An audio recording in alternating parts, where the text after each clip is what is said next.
Okay. Make sure you guys stay out of the roadway, all right?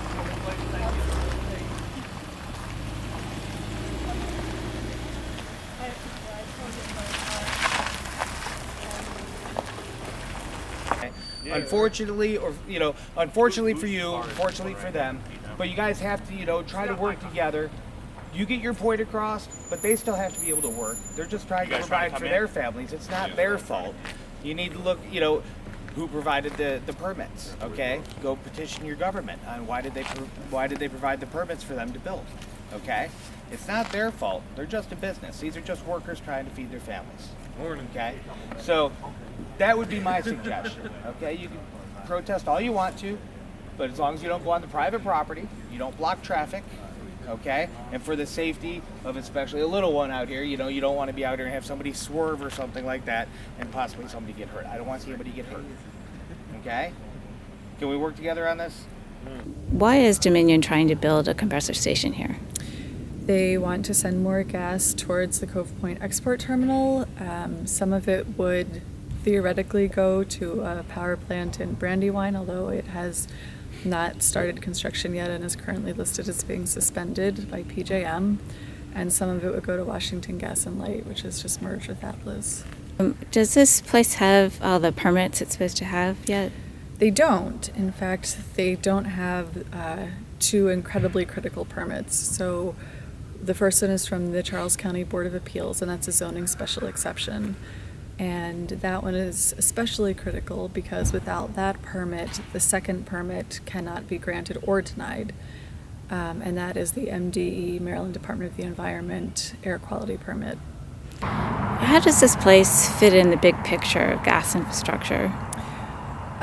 This particular place is a pinch point. It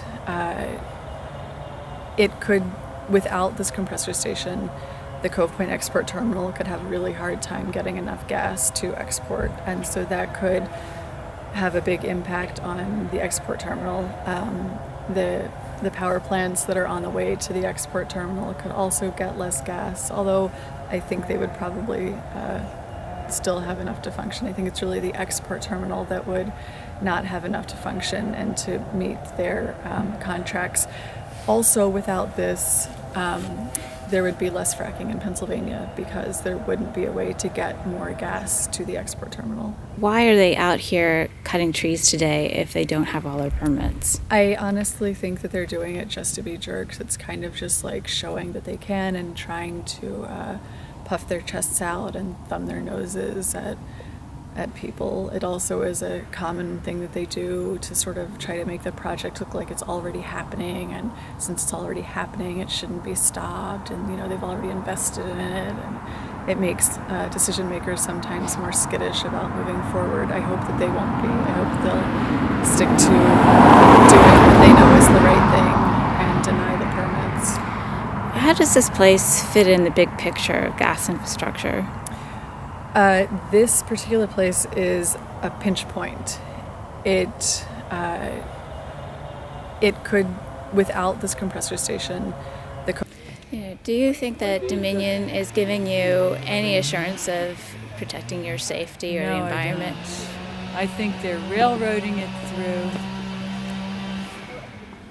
They can't really give us any assurance because it's an inherently dangerous enterprise they're undertaking. It seems to me also like the last gasp of the fossil fuel industry. They just want to do everything they can, get all the money they can before it all goes bust.